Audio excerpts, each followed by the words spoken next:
Apa yang susah si Anwar nak cari kebenaran? Kalau Yusof Rata ni betul bohong, betul tipu. 5 tahun tak selesai kes. Bukan Yusof Rata yang lagi, dia yang lagi. Bukan Yusof Rata yang tukar peguam, dia tukar peguam. 5 kali tukar peguam. Baru ni tukar lagi, immunity lagi minta.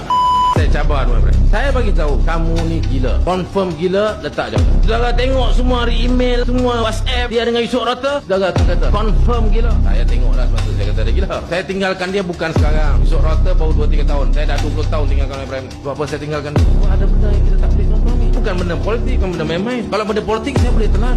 Saya telan sebab apa? Sebab saya orang kanan dia. Saya berjuang paling lama. Kalau nak jadi menteri paling kanan saya. Antara sebab yang paling penting ialah memang ada scientific conclusion daripada banyak tokoh-tokoh dunia. Islam jelas lah, Rasulullah SAW hadis jelas, laknat 3 kali dia sebut buat kerja ni tak boleh. Saintis barat sebut tak boleh jadi pemimpin. Sebab apa? Sebab siapa yang mengamalkan perkara ni. Saya tak cakap bohong. 2 kes mahkamah tak terpadam. Dia kata dia dapat pengampunan penuh dan sebagainya. Pengampunan penuh ya, tapi kes tu tak padam, rekod tetap ada. Kalau betul-betul nak padam, dia saman balik. Sebelum ni saya pun apa? Dia tak sama. Sebab apa dia tak sama? Walaupun hakim itu bebaskan dia, tapi clause kata berlaku. Hakim yang bebaskan dia pun kata berlaku. Salah seorang baru meninggal ketua hakim. Maknanya kita tak boleh kata dia dibeli oleh Mahdi. Sebab dia bukan penjarakan Anwar. Dia bebaskan Anwar, tapi dia sebut dalam clause itu berlaku. Saya jumpa Anwar. Saya tanya dia, ni macam mana bos? Kita tak boleh defend you macam ni. Dia have to get this out. No, I will get kapal. Maksud kapal hidup lagi. Saya berdua dengan dia. Sebab ni saya tak boleh kompromi. Jadi maknanya you jangan nak debate dengan saya. Benda ni tak ada. Ini semua fitnah. Fitnah apa? Lepas tu Yusof Rata. Apa yang susah si Anwar nak cari kebenaran? Kalau Yusof Rata ni betul bohong, betul tipu. 5 tahun tak selesai kes. Bukan Yusof Rata yang lagi, dia yang lagi. Bukan Yusof Rata yang tukar peguam, dia tukar peguam. 5 kali tukar peguam. Baru ni tukar lagi, immunity lagi minta. Patut bicara bulan 4, bulan 5 bicara. Malah buat pula lagi soalan baru pula pada mahkamah. Macam-macam tangguh. Apa yang tangguh? Kita tak nampak lagi ke? Beban dengan kita ke? Dan ini bukan benda main-main.